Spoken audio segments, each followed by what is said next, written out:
जय गुरुदेव,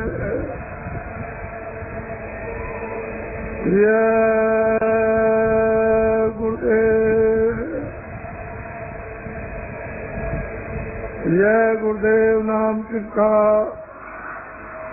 जय गुरुदेव नाम किसका, जय गुरुदेव नाम किसका।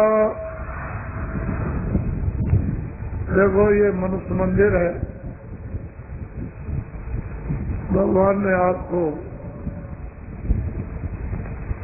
अमूलक चीज दे दी और सब कुछ आपके सुपुर्द कर दिया। उन्होंने अपने हाथ में कुछ नहीं रखा। इस मनुष्य को अनमोल चीज देकर के पूरी आजादी और पूरा अधिकार दे दिया। किसी तरह की भी उसने जरा भी किंचित समान की रोक टोक नहीं रखी है। आप आंख से, कान से, मन से, बुद्धि से, हाथ से, पैर से जैसा चाहो वैसा कर्म करो, अच्छा करो। उसकी तरफ से जरा भी रोक टोक निशान को भी नहीं। देश की जितनी भी वस्तुएं हैं, अपनी देश में जितने भी मानव हैं, सब अपने। देश एक मुसाफिर खाना है, एक सराय है जिसमें हम लोग सबके सब उस सराय में, बड़ी सराय है, बड़ा धर्मशाला है जिसमें आ रहे और जा रहे, और हम सब लोगों का मिलन थोड़े से समय के लिए, ज्यादा समय के लिए नहीं है। मित्र है, दोस्त हैं, परिवार है, बच्चे हैं, माँ है, बाप है, रिश्तेदार है, कौम है, कौमियत है, ये थोड़े दिन का यहाँ मिलन। इसका भी पूरा पूरा बोध करा देना है। ये मुसाफिर खाना, ये परदेश है, इसमें इस प्रकार का मिलन है। तो आप लोग जितनी देर तक मिलो जुलो सद्भाव, सब प्रेम, एक दूसरे के इस मुसाफिर खाने में जो धर्मशाला उसमें काम आओ, आप उसके काम आओ, वो आपके काम। इससे परस्पर ये मानो भौतिक बुद्धि, प्रेम, विवेक का बढ़ेगा। जब प्रेम आपस में विवेक का बढ़ने लगेगा तो भौतिक बुराइयां अपने आप क्षीण होने लगेंगी, कमजोर होने लगेंगी। उनकी तरफ से बुराई से लगाओ कम होने लगेगा। चाहे वो हिंदू हो, चाहे मुसलमान, चाहे सिख हो, छोटा बड़ा, अमीर गरीब कोई हो, लगाओ कम। जब हमें आपस में प्रेम बढ़ेगा, भौतिक सांसारिक बुद्धि विवेक का, तो फिर हमको ये सुनने को मिलेगा कि हम तो विशेष काम के लिए यहाँ भेजे गए।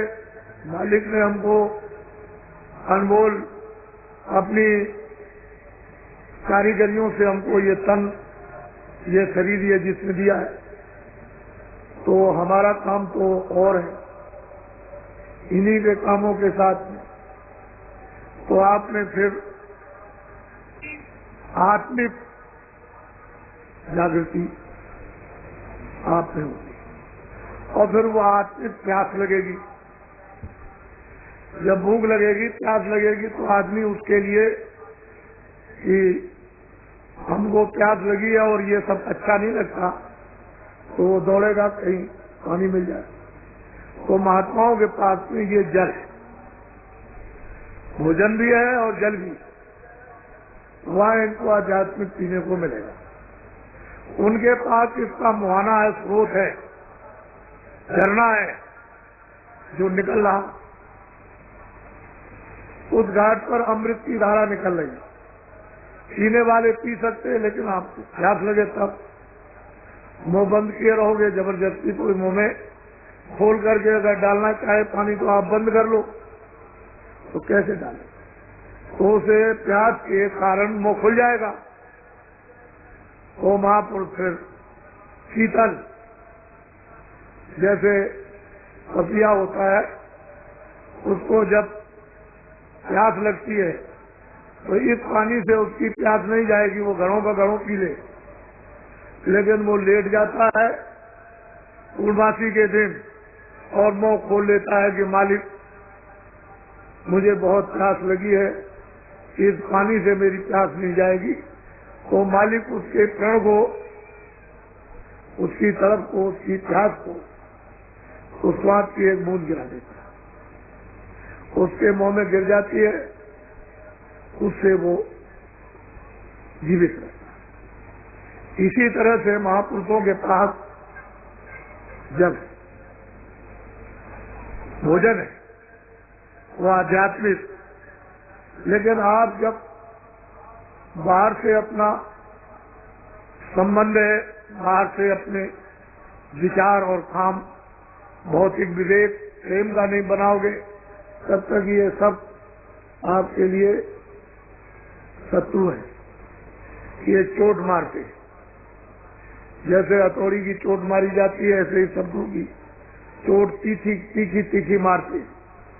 तो उससे मतलब यह है कि शरीर जो है व्याकुल हो जाता है, बेद जाता है और किसी के शब्द बर्दाश्त नहीं होते। लेकिन जब प्रेम हो जाएगा तो सब वही कड़वे सब जो मारेंगे जैसे फूल लग रहे हैं, आपके दिल दिमाग पर उसका कोई असर नहीं किसी तरह का। तो असल में चीज यह है कि ये जो प्रस्ताव पास हुए ये काम के लिए, आप दया आपके साथ शामिल है। वो जब आप चलोगे तो निमित्त मान दिन बन जाओगे, दया काम करें। काम आपका कम और मेहनत कम और काम ज्यादा दिखाई देगा। ऐसा मालूम होगा कि पहले ही से कोई काम कर गया, लेकिन तुम निमित्त मात्र तो बनो। तुम निमित्त मात्र बन के जब तो प्राप्त करो,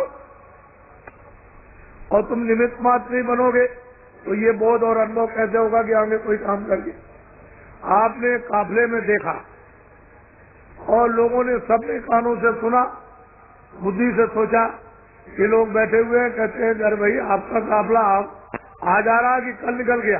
कह लगे भाई वो तो अभी पीछे आ रहा, अभी तो नहीं निकला। कह लगे जो लाखों आदमी कल से निकल रहे झंडी लेकर के और जय गुरुदेव बोलते हुए, वो कौन लोग थे? हमने भाई वो तो काफला पीछे आ रहा। सब लोगों ने सुना काफला पीछे आ रहा। जब आपको ये अनुभव हो गया कि देश के भूत भी प्रेत भी आपकी मदद कर सकते हैं, तो आप ये बात क्यों नहीं समझते हो कि दया हमारे साथ शामिल हो जाए, हम निमित्त मात्र बन जाए, काम करने वाले आगे काम कर देंगे। तुम समझोगे कि ये काम तो पहले ही से तैयार है। तो उसमें आपको ये राज नहीं मालूम। तो अभी जो तकलीफ आ रही है ये 92 का वर्ष है। इसमें विश्व और भारत के लिए इसमें राजनीतिक तरह तरह के उथल पुथल, ये नहीं कि सारे मुल्क, सारे विश्व और भारत और सामाजिक जाति का उथल पुथल, साथ ही साथ में धार्मिक, ये सब उथल पुथल होगा और सारे विश्व में आर्थिक। ये मत समझो कि ये आर्थिक रुपए पैसे का उथल पुथल भारत में नहीं, सारे विश्व में, चाहे अमेरिका हो चाहे रसा हो। आपको तो जरा ज्ञान प्राप्त करना चाहिए। जो इतना कट्टर कम्युनिस्टवाद, जिसके लिए मैं कहता रहा कि भाई चीन भी खत्म हो जाएगा, पहले से चिल्ला रहा तो ये मजाक समझते थे। ये समझते थे बाबा जी ऐसे ही अंधेरे में कह रहे हैं, ये रसा खत्म हो जाएगा, ये चीन खत्म हो जाएगा, चीन बात खत्म हो जाएगा, ये बात खत्म हो जाएगा, और वो लोग मस्जिद में और मंदिर में जाने लगेंगे और वो लोग अपनी देवी देवता की पूजा करेंगे। तो ये लोग उस समय पर मैं बोलता था तो मजाक समझते। आप इसकी प्रेरणा लो। जो अभी 6 महीने के अंदर में रसा में इतना बड़ा परिवर्तन हुआ कि कल कुछ आज कुछ और फिर उसके बाद कुछ और उसके बाद कुछ और बिल्कुल खत्म हो गया। तो क्या आप अपने यहाँ नहीं समझ सकते? उसको समझना चाहिए। दूसरे देश की मिसाल अपने यहाँ भी लेनी चाहिए। ऐसा नहीं कि गुमसुम बैठे रहे आंख बंद करके और बुद्धि को कुम्मक बना ले कुएं जैसा, और बस उसी में बस उतना ही, उससे आगे कुछ नहीं, तो बहुत बड़ा आर्थिक परिवर्तन। और इसमें बनेगा कारण, ये मेरी बात को अभी याद नोट कर लो कि 4 प्रकार के तो मुद्दे हैं, राजनीतिक उथल पुथल के, सामाजिक जातियों के उथल पुथल के, धार्मिक उथल पुथल और रुपए पैसे का अर्थ का उथल पुथल, लेकिन इसमें शाखाएं अलग हैं। तो इसमें बनेगा कारण। ये 92 का साल कैद तक लगा रहेगा। अंग्रेजी महीने से तो खत्म हो जाएगा आपका दिसंबर में, जनवरी में खत्म हो जाएगा 1 जनवरी को, लेकिन ये 92 का वर्ष जो है वो चैत तक रहेगा। इसमें बनेंगे कारण। जब कारण बन जाएगा तो बच्चों कार्य, मैं इनको कोई खर्च नहीं, मेरी निगाह में तो ये कुछ तकलीफ तो आने वाली। आप सब लोगों को तो ये प्रक्रिया पता नहीं कि कुदरत की, भगवान की क्या लीला। हम तो ईश्वरवादी है, मनुष्य मनुष्य बनो और अपने को दीनता स्थान पर बैठो, दीन होकर भी। तो जब दीन बनोगे तो सब लोग आपको उठा लेंगे, गोद में उठा लेंगे, सत्कार करेंगे, सेवा करेंगे। बच्चा नन्हा मुन्ना होता है तो उसको किसी भी जात का, उससे या किसी जानवर का हो, छोटा बच्चा भी सब उससे प्यार करते, क्योंकि उसमें कोई राजद्वेष तो है नहीं है, तो सब लोग उसको प्यार करते हैं, उसको खिलाते भी है। तो जब तुम छोटे बन जाओगे बच्चे की तरह से, तो सब तुमको प्यार करेंगे, तुमको खिलाएंगे। तो तुमको छोटा बनना चाहिए। छोटे बन के तो फिर मतलब यह है कि बड़े, छोटे और बड़े बने, तो बड़े से क्या होता, बड़े से होता क्या, एक चिड़ी मार चिड़िया पकड़ने वाला, वो चिड़िया पकड़ के बाजार में ले जा करके बेचता था। छोटी छोटी चिड़ियाएं पकड़ता था, बड़ी कोई नहीं पकड़ता था। बस एक पिंजरे में बड़े में ले गया और 2 आने की, 4 आने की, 2 आने की, 4 आने की, वो सब लोग आए और चिड़िया खरीद करके ले गए। तो एक बहुत चिड़ी मार, उसने कहा, अरे भाई तुम क्या देखते हो? कह लगे, भाई मैं देख रहा हूँ, मुझे कोई मजदूरी नहीं मिल रही, तुम देखते नहीं हो ये चिड़िया लाता है और बस आकर के यहाँ फटाफट 2-3 घंटे में बैठ के चला जाता है, तुम भी चिड़िया पकड़ के ले आओ। तो बेचारा उसके कहने से गया, जंगल में इधर उधर देखता रहा, तो उसको देख करके चिड़िया उड़ गई, उस पेड़ से और दूर चली गई। एक तालाब में एक केकड़ा था, ऐसे बैठा हुआ था इस तरह से। तो उसने सोचा कि ये बहुत बड़ा भी है और मतलब ये है कि इसका दाम बहुत लगेगा। वो जितना चिड़िया सब बेची जाती है, जिनका दाम उससे ज्यादा किसी का दाम लग जाएगा। तो किसी तरह से उस केकड़े को पकड़ लिया, उसको पकड़ लिया और बाजार में ले गया, उसको बैठा। हाँ, वो केकड़ा ऐसे करके बाजार में बैठा हुआ और छोटी छोटी चिड़िया सब लोगों ने 2 आने 4 आने की खरीद के चले गए और बेचने वाले भी चले गए। वो शाम तक अंधेरे तक ऐसा बैठा रहा। तो कहले, भाई तुम कौन हो? कह लगे, अरे भाई मैं तो आया था कि ये बड़ा है, एक ही पैसा दे देगा, तो मैं तो ले आया पकड़ के, इसका तो एक भी नया पैसा नहीं लगा। इसके बड़े बनने से क्या हुआ? छोटी छोटी चिड़िया यानी बिक गई और ये इतना बड़ा है और ऐसा मूर्ख और बेवकूफ, इसका कोई भी दाम नहीं लगा। तो जब बड़े बन जाओगे तो आपका कोई मूल्य नहीं, छोटे बन। परमात्मा में, मानवता में, मनुष्यता में तो छोटा बनना ही चाहिए। और छोटे बनते हैं तो क्षमा करना, अंग्रेजों के राज में जब लोग सेठ साहूकार मंडियों से जब अनाज खरीदते थे, जैसे चना है, तो मुझे एक मुनि मिले कि आप कहाँ रहते हैं? कह लगे, मैं तो बनारस रहता हूँ, मैं यहाँ अनाज खरीद रहा। क्या खरीद रहे? कह लगे, मैं चना खरीदता हूँ, मद्रास में भेज रहा हूँ। तो मैंने उनको 2-3 दिन ये मेहनत करते देखा, कभी 1000 बोरा, कभी 2000 बोरा, कभी 4000 बोरा, रोज मतलब है खरीदे और रोज मतलब ये कि वो ट्रेन से भेजे। तो मैंने एक दो उनसे पूछा, मैंने कि मुनीम जी ये बताओ कि इसमें मुनाफा कितना होता होगा। कहने लगे सब खर्चा काट के, अपना खर्चा, यहाँ का खर्चा, पल्लेदारी का खर्चा और इसका खर्चा और उसका खर्चा और ले जाने का खर्चा और वहाँ का उठाने का खर्चा, वो जितना भी खर्चा है सब काट कूट करके एक बोरे पर 4 आने बचते, 4 आने बचते बस। सब खर्चा काटने के बाद एक बोरे पर 1 कुंटल पर 4 आने बचते, और 4 आने बचने पर भी वो करोड़पति है। तो उस समय पर कितनी मेहनत, कि अच्छा से अच्छा सामान, और मतलब यह है कि ज्यादा से ज्यादा जब जरूरत हुई और फौरन मद्रास, फौरन गुजरात, फौरन यहाँ, फौरन आसाम और भेज दिया, और 2 आने बोरा बच गया, 4 पैसे बोरा बच गया।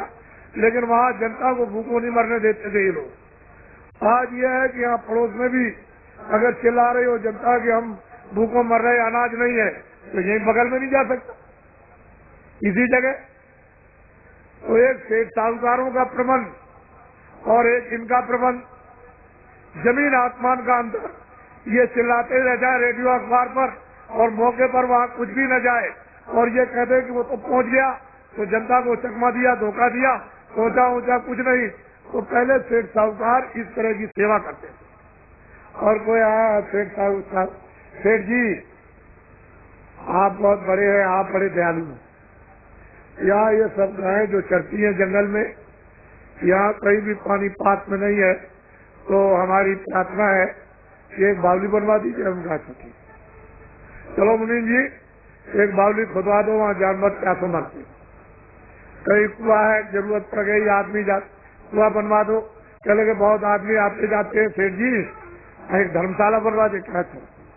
तो वो अपने उस मेहनत से, उस कमाई में से पुण्य भी करते रहते थे। आज अगर कोई बना दे तो पैसे कहाँ से ले आए, वो भी एक काम नहीं कर सकता। तो धर्म में भी चोरी और धर्म में भी झूठ, और धर्मशाला बनवाने में, बावली बनवाने में भी धोखा और बेईमानी। ये बताइए कि अच्छे आदमी किधर रह गए। एक युग जमाना ये था, अच्छी कमाई थी, सब लोग शुद्ध पवित्र रहते थे भगवान, और अब तो सब गड़बड़ हो गया। अब तो उसकी दिशा ही दूसरी है, और वो आपको पकड़नी पड़ेगी थोड़े दिन के बाद। वो तो आप सब आपके सामने आ जाएगा, उसमें मतलब वो तो आपको पकड़ना ही है, बगैर पकड़े हुए काम होने वाला है ही नहीं। तो इसलिए उनको भी इज्जत मिलता था, कीर्ति होती थी, और वो भी समझते थे कि मेरी मेहनत में से कुछ लोगों की सेवा हो जाए, जनहितों की तो अच्छा है। आजकल कुछ नहीं, आजकल तो सीधा दिल्ली और भोपाल ले आइए, पूरी कमाई में से तो रख लेंगे वो, और कहेंगे जो भी कमाओ लाओ। तो बेचारा क्या करेगा, इसी काम के लिए अच्छा समझता है कि ये कारखाने दुकानें सब बंद कर दी जाए तो अच्छा है। तो अभी ये दोषी, जनता कहती है ये दोषी, बच्चा कहते वो दोषी। तो ये सब बातें जो है अनर्गल, अनविचार, विवेक में कोई चीज जानकारी में नहीं, जो जैसे आया वो पकड़ा आपने, उसकी दिशा वगैरह कुछ नहीं, वो चिल्ला रहे सब। तो असल में पूरा का पूरा माहौल ही बदल गया। अब धीरे धीरे आपको इस तरफ लाया हूँ, और इसमें ये चीज वहां तक पहुंच जाएगी, जंगलों तक। अब ये जंगलों के लोग भी चल पड़े और अपने आप को बदलने लगे। कितने कितने डकैत और चोर जो सरनाम थे, उन्होंने सब अपने अट्टे कट्टे, बंदूक, राइफलें बाहर की, ये वो सब उठा करके जमीन में गाड़ दी, और अच्छे सज्जन बन के भगवान का भजन करते। कहने लगे मुझे महाराज अब कुछ नहीं करना, मैंने जो कुछ भी दुनिया में किया था सब करना, अब तो मुझे अपने किए हुए की क्षमा याचना करनी है, पश्चाताप। अब मैं ये काम कभी नहीं करता, जब मेरी समझ में नहीं था, मेरी समझ में अब मुझको मतलब ये कुछ अंकुर, कुछ बुद्धि विवेक में आया, ये मनुष्य शरीर जो कुछ रह गया उससे कुछ काम कर लिया। तो कितने चोर, कितने डकैत बदले, ऐसा मत तुम्हारे बीच में से उठा ले और तुमको लेके चले जाए और आप कुछ नहीं कर सकते। ऐसे लोग यहाँ बैठे हुए क्या, और अब साधु हो गए। कुछ नहीं, अब उनको तमाचा भी मार दो, कुछ नहीं तो उनको जरा कड़ी बात कर दीजिए तो बस समझ लीजिए कि आपका लापता हो गया, पता नहीं लगेगा। तो ऐसे ऐसे लोग बदल गए। और अब साधु सज्जन दयावान कि दूसरे की तकलीफ को देख के बर्दाश्त नहीं कर पाते। पहले क्या थे और क्या, तो ये तो हमेशा परिवर्तन होता है, कोई आज का कोई प्रमाण नहीं है। ये तो पहले के भी प्रमाण है, अब भी है और आगे भी रहेंगे। तो बहुत परिवर्तन। तो ये तो आपको उसका भगवान का आशीर्वाद मिल गया।